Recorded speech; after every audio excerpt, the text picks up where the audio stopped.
Yeah. Sometimes we laugh. All right, Frank, you can say it. We are live, man. How are we doing? How we doing? We are live for episode 3 of New York Hustle Radio, and we are joined today by Lisa Abel from Abel Consulting. What's going on, Lisa? How you doing? How are you? How's it going? How's it going, Lisa? Good to have you. Good to have you. Thank you for joining us. Thank you for taking time from your day. We appreciate that. Pleasure. All right. Happy to be here. Okay, so today's topic is implementing the right strategy on Amazon. For those of you who don't know, Lisa Abel is the founder of Abel Consulting, and I would say, in my own words, because we're going to get this from you, Lisa, in a moment, Lisa is the person that comes in to help strategize for the Amazon business, help you, figure out what's needed, figure out what the next logical step is. It's kind of a twist on the whole consulting thing. I like it. It's like a unique model. We're going to get into a little bit more about that today. But first, we are going to show our intro. So hold on a second.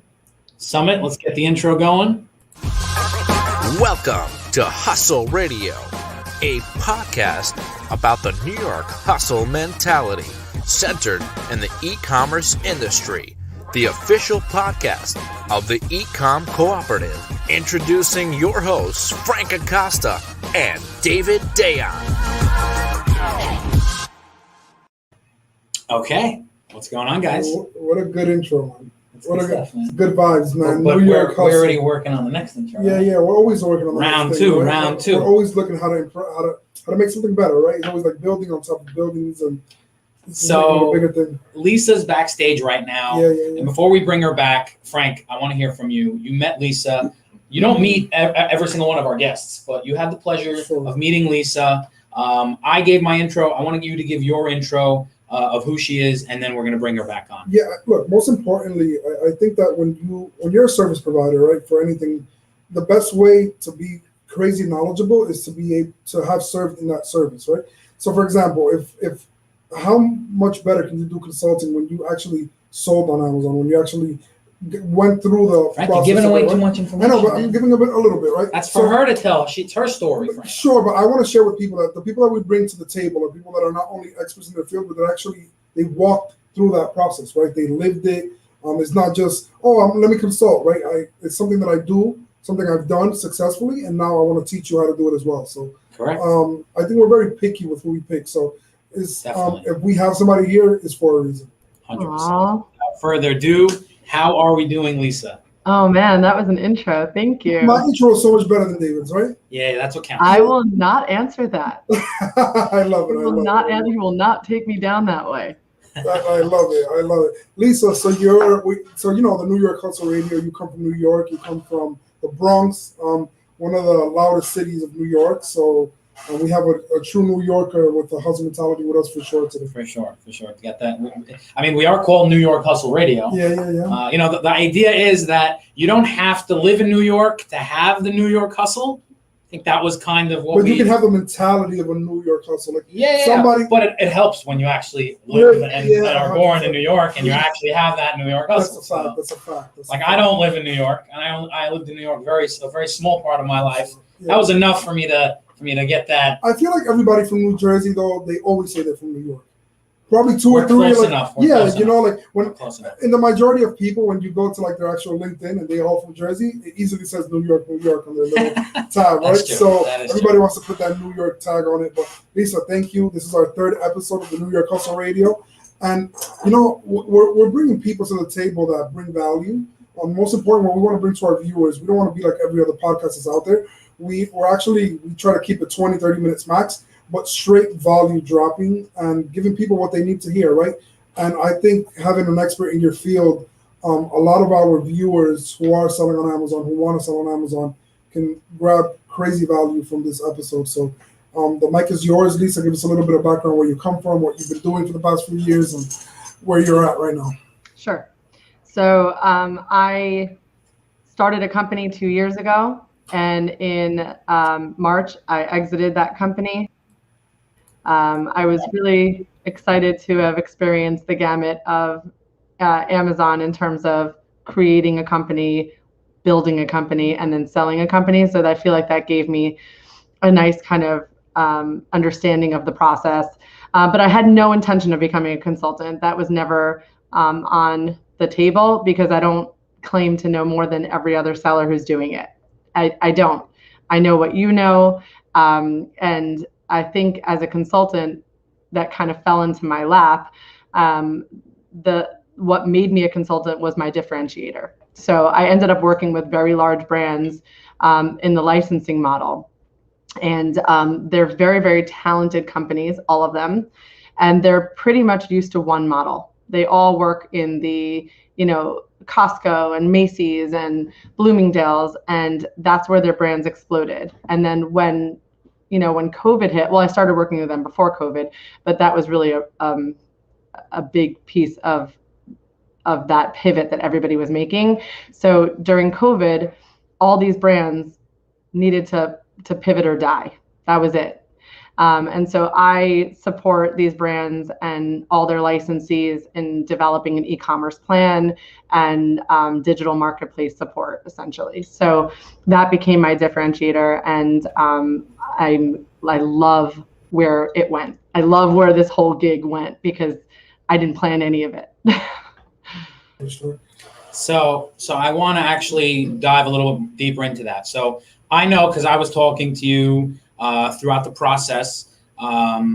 There was like you were doing it. I think you were consulting for a brand, and then you got a little like you didn't always know you were going to do this. I think that you kind of like, and it's very. I happen to love that you draw that hustle out of something that you didn't really plan. It's just something that happened, and it kind of, you just went with it, and it becomes a thing. You start out, you say, like Frank was saying, you're a seller. You have all these expertise from your own experiences, but it takes a certain kind of hustle to then say, all right, what's next for me? I'm not done. I'm done with the selling thing. But how do you get bigger and better? You go and you start consulting. You start helping other people find that success. So I think it speaks volumes about that hustle, obviously, but more importantly, it's kind of like, you grew out of selling, you grew into this next thing, and then I'm pointing out, I guess, the fact that it wasn't something that you were just like, all right, I'm done selling now, let me become a consultant. It like just happened organically, and that just shows that you know your stuff, which I'll attest to. Not that you need it, but I just like there's so few real people in the industry, and it's 100%. Important when you find someone who's knowledgeable and can hold their own and can actually talk Amazon strategy. Amazon strategy. Everyone will say that they can talk Amazon strategy. Yeah, exactly. And I there's like a famous thing that those who say don't know, and those who know don't say. And it happens to be 20 minutes before this episode goes live, Lisa's like, I'm not really the strategy, and she is the strategy person. Yeah. That's just what she does, and I have to call that out, because like we said, there's not enough good guys in the industry, good guys and girls in the industry. Sorry about that. But basically, we need to know when there's a good person and when there's somebody who can deliver value. Yeah, I also think that when we say like the right strategy, right? I'm in the branding space, right? So I believe that sometimes there's different types of strategies for different businesses and different products in the Amazon world, right? What would you say, Lisa, to let's talk to people that want to start on Amazon, right? Because we have a lot of people that follow us, and they have their 9-to-5, and they're building their e-com business to be able to get out of that 9-to-5, right? What would you say are some practical strategies to start on Amazon, and what they could use to create something, at least to get on the road to be successful, right?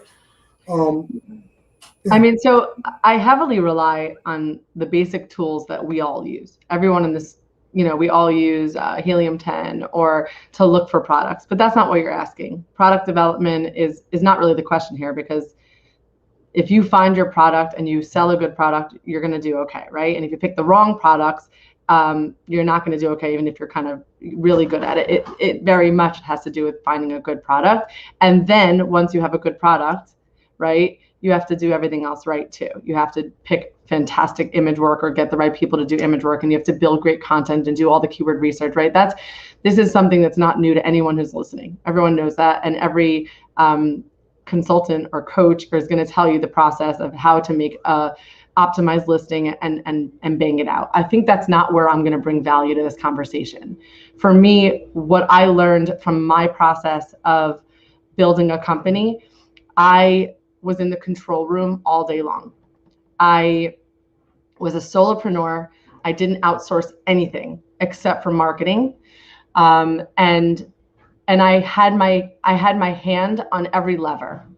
And I believe strongly that as wonderfully as my company scaled, and I'm proud of that, I can't imagine how infinitely better it would have been had I outsourced more. And so when I come in to meet a company, especially these bigger brands, many of them still have this solopreneur or entrepreneurial kind of tunnel, like very short-term vision. And I walk into like billion-dollar companies and I tell them to stop acting like a startup. Yeah. Stop acting like a startup. And just I love it. Like, look at what you do best. Who are you? What is your strength? What do you bring to the table? And then once you've identified that strength, outsource the rest. And I think if I would have been smart enough 2 years ago, or even a year and a half ago, to stop and identify what my biggest strength in my own company was and gave the rest away, I probably could have doubled my profits. I could have scaled it much bigger. Well, I'm content with refreshing. That's a refreshing answer, Lisa. I've heard that answer a few times. Yeah. And that's a very refreshing answer that I haven't heard before. You're kind of holding out on me. I've never heard that before. Yeah, but that alone, right, is like, like I'm like trying to handpick what I'm best at in my business as I was hearing you say that, right? Because it's so true, right? The biggest way to success in a business is to delegate and trust, right? And you hit the nail on that, right? And I feel like a lot of people fail to do that because everybody's a control freak. Right, and everybody feels like they know best. They know how to do everything. They want to do everything, and it's just recognizing where you fit best in your own company. That's such a value drop. I'm so happy you said that. Thank you. Yeah, it's hard for you to. Everyone always asks this one question, and it becomes cliche, but it is important to identify your why. Right? Everyone says that in the beginning, and I would like to change that because once you've discerned where your why is, right, now it's what's your superpower. Yeah. What's your superpower? I know what mine is now because it took me a long time to identify within myself. Okay, I'm really good at product development for my own company.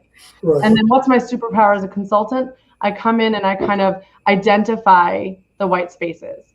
That's my current where I feel like I shine. I walk into a room and I kind of can feel the room out fast and then see, okay, who's playing what role and where are the white spaces.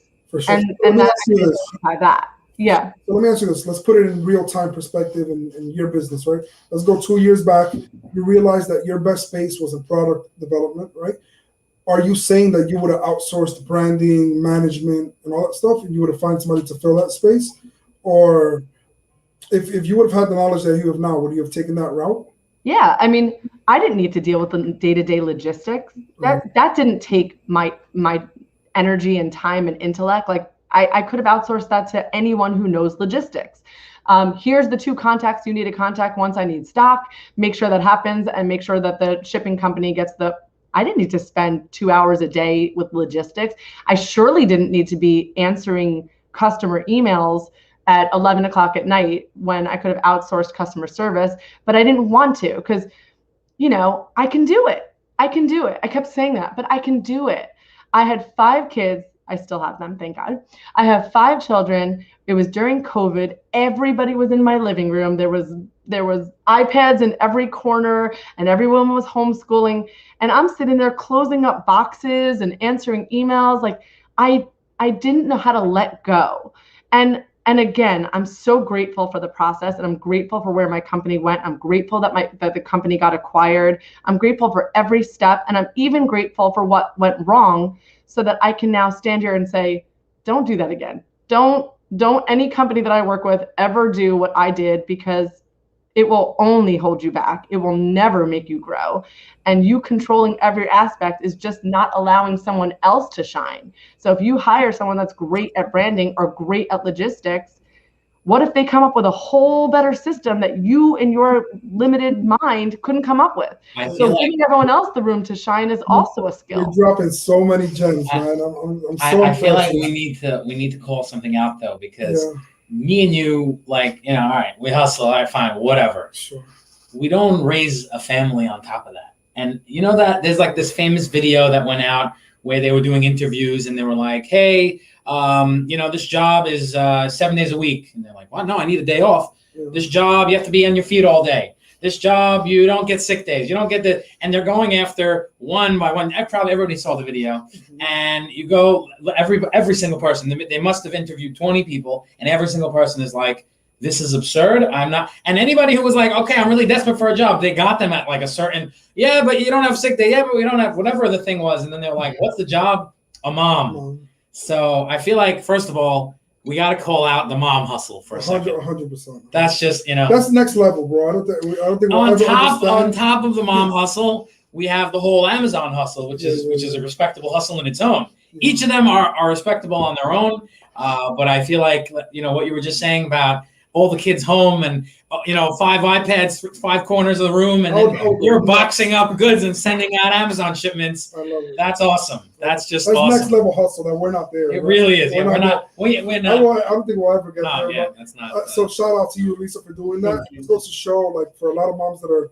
home, like, this is a way to like proceed in life, right? Something you said, Lisa, that really caught my attention was how you said that you're happy that you made those mistakes, right? That you're happy that you recognize them.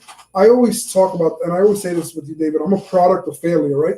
I think that the reason my company is successful is because I failed a lot. I made a lot of mistakes. I learned, and I'm happy that I learned at an early stage versus a larger stage where the company is a lot bigger, right? So, you know, sometimes you need to, it's like failing forward, right? And that's the biggest problem with people on Amazon, David. I'm pretty sure you have this as well. People are desperate. People want to drop their product on Monday, and Wednesday they want to be Amazon's choice. Yeah. Right, and the reality is that it's a process. You need to walk up the stairs. David, we always call out your successful staircase thing, right? And it's because it's just a reality. You know? So the first step is failure, rejection, insecurities, late nights, all those things that all those, you have to walk those floors. There's no shortcut. In Amazon, you cannot take an elevator. You need to walk up the stairs and you need to put in the work. There's no in life, you can't take an elevator, Frank. Take the stairs. 100%. Take the stairs. So, Lisa, you saying that you're happy that you caught those things at an early stage so that you don't commit them again. Not only that, now that you're in the consulting world, you help people not make those same mistakes, right? So, you know, if you know there's a hole on the floor, you cover it so that the person behind you doesn't fall in as well, right? So, I love what you're doing, man, and I think this is one of our legit best podcasts. Just so much value being dropped. Those of you that are listening, this is something to absorb and, like, not only absorb but implement like yesterday, because this is the only way to be successful. Yeah, that's true. So let's take a little bit of a new direction with the conversation, guys. And I want to talk a little bit about, I guess, the hustle of Amazon. Maybe a little bit about the direction of where everything's going. So I wanna put you on the spot a little, Lisa, and I guess let's talk about the whole inventory issue. There's a big discussion to be had about all these restrictions that keep popping up. It's not really a conversation of FBA, FBM, because that's a whole other thing. And I mean, still, I'd love to hear your input on that. But more importantly, and all we can really do is give speculations, but this is just like a real issue that there might not be so many great options out of it. It's more of like a take the stairs type of approach. Yeah. You can't really there's no elevator. It's just, you got to fight every inch, every unit to get more and more and build up. I know that your mentality for this type of a thing would be the right mentality. I want to kind of pull that out and see if what I'm expecting you to say is what you will say. But let's just talk a little bit about the whole inventory debacle, let's call it.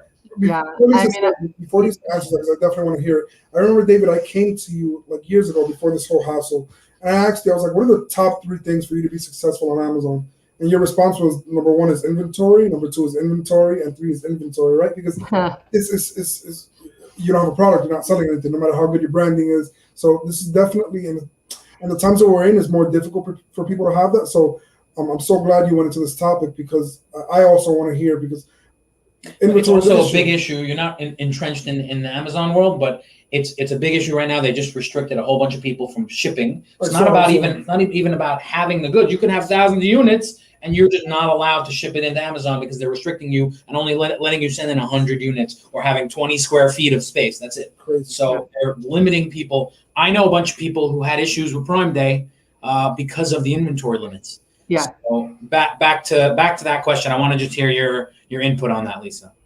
Yeah, I mean, in the past year and change, it has truly felt like Amazon was debilitating us every angle. Every time we wanted to be successful, every time we set ourselves up for success, they found a new way to pull the rug out from under us, and it was really challenging. I would have plenty of stock and nowhere to put it, or no way to get it in, or waiting times for receiving being 3 weeks. Whatever angle, whatever things could hit with inventory hit during COVID. And then when they hit these new restrictions, I lead into back to school season was my in season for my own company. And as soon as these restrictions hit, I'm like, man, they're going to do it again. Like right in time for July, August, I'm going to be hit with like, you can only have 100. Like this is amazing. Like when I have all the stock ready and I invested all that money, and I can imagine how everybody feels that not only is it expensive to bring product in now because of the cost, the new costs that are involved in importing, the restrictions that everybody's having on getting their inventory in. But once you have the inventory, Amazon is crippling us once again and saying, well, you can only send certain amounts in. So I think having a 3PL that you trust that can get product across the US quickly is imperative, like a Deliver, that kind of company that has 2-day shipping everywhere across the US. That type of backup plan is kind of essential. You don't have a choice. You better be really well prepared on the 3PL level. And then quickly assess and constantly assess what is slow moving. So unless you have inside information that Amazon doesn't, that you know one SKU or 2 SKUs or even a whole set of SKUs is going to be big next month, and therefore you want to keep that stock there because you know it's going to be big, keep it there. But if you have some slow moving stock and it's holding you back on sending the rest of your inventories in, you need to set up deals. You need to get outside sources like Deal News or Rebate Key or all these other outside sources, drive traffic, move those products, and then fill up the rest of your inventory, the big guys, with the numbers that you need to set yourself up for success. So there's no room for like small SKUs right now. We don't have time for that. So you got to constantly be assessing like, oh, that guy's moving like 10. Unless that's bringing me a really great margin, I don't have room for anything that's bringing in 10 a month. Get it out, move it on. So either pull it back, run a deal, move through the inventory, but you have to be constantly assessing, how can I get that number better? How can I move all my product fast enough that it tells the algorithm I deserve a better stock level? And so you don't have any leeway right now with having slow movers. So either run deals, bring them home, or and stock up your big guys. That's really the only. It's this again. None of this is exciting news to you. This is all kind of obvious.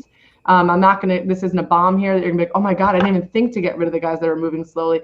But you have to be feeding that algorithm at all times. The same way we launch products and we're using the algorithm to benefit us, right? We do rebates and we do all these kind of things that feed the algorithm the information that we are relevant for the keywords that we're trying to launch on. Same thing goes here. We need to move product and get that algorithm telling us, oh, this is really relevant. She needs more stock quick. And so even if it's a slow mover, create a deal. I don't care if you don't make money while you're doing that. That's okay. Maybe don't take a loss. But if you don't make money to move those slow guys, that's okay.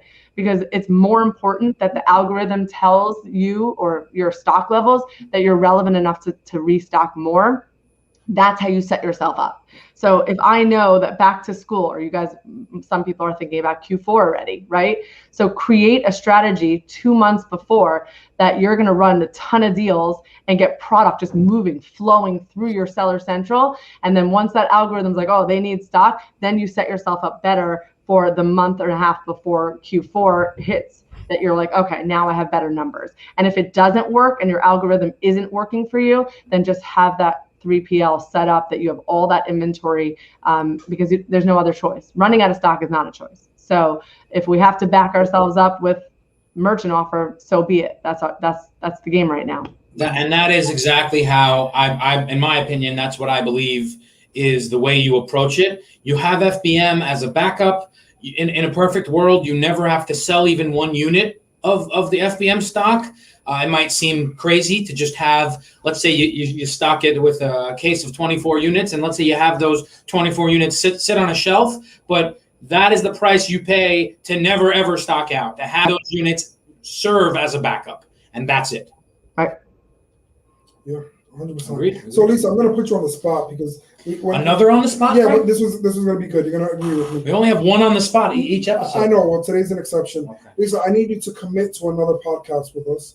I'm asking you publicly, just because I feel like there's so much more that we got to talk about. I feel like Lisa is definitely one of those people that we officially have to get on our podcast before we reach the 10th episode.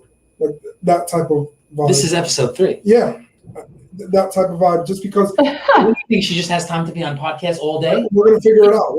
Lisa, She's not like us. Lisa, right? do we have a commitment to another episode? Sure. No problem. There we You go. put her on the spot like that. What do you think she's going to say? No, she could have easily been like, I'm this month, I got to get past Q4, and she didn't take that route. Just wait till we go off live, Frank. Just wait till we go off live. No, I think that there's so much value to be dropped. When we created this podcast, we really wanted to make it a 20-minute, 30-minute thing, just because, like, I don't know about you, man. I can't listen to a podcast for more than an hour. It gets like, it's very interesting. I will listen to it. Sure, but you're right. Sometimes, like, I'm like in the middle of a podcast, like overkill, and I don't have I have 20 minutes, so I listen to half, and then I come back and listen to it. Yeah, for sure. Listen, I think you dropped so much value here that people are going to put this on repeat. But listen, thank you so much for being on our show. Thank you for being here, dropping the value that you dropped, more than I was expecting to hear. Honestly, grabbing some of these, we call them nuggets, as we say, and use them in my internal business as well. And just good vibes all around. Yeah, Frank is going to go have an internal company meeting now with some of the things you just said. I'm going to go outsource everything. Right? It's like, that's cool, man. You know what's our specialty, David, in our businesses? Dinners. Yes. Everything else has to be outsourced. That's true. We can continue. When's the next dinner? You guys do really good dinners. I'm with it. Yeah, we have. We're working on something. We're working on something. You're definitely getting it. Your networking is a superpower for you. No question about it. You're really good at that. So don't negate the strength in that. That's community helpers who connect people and look out for their tribe. That's amazing. You guys are tribe people, and I love that. For sure. We can't name what we're doing, but we have something big coming up. It's going to be multiple Lisa events. knows what's going on. She's in the loop, Frank. She's in the loop. I love it. Awesome. Lisa, thank you so much, man. Thank you for showing up. Episode 3 of New York Hustle Radio. Yes, thank you so much. It was a pleasure. It was a Pleasure. Thank you. Keep that New York hustle. She's from the Bronx, man. You can't play with people from the Bronx, man. Bronx No, is you next can't mess. level. You Bronx can't is mess. next That's level hustle. And then the mom hustle. And the Amazon hustle on top. Amazon. Lisa, Thank you so much. It was amazing. Until next time. See you guys.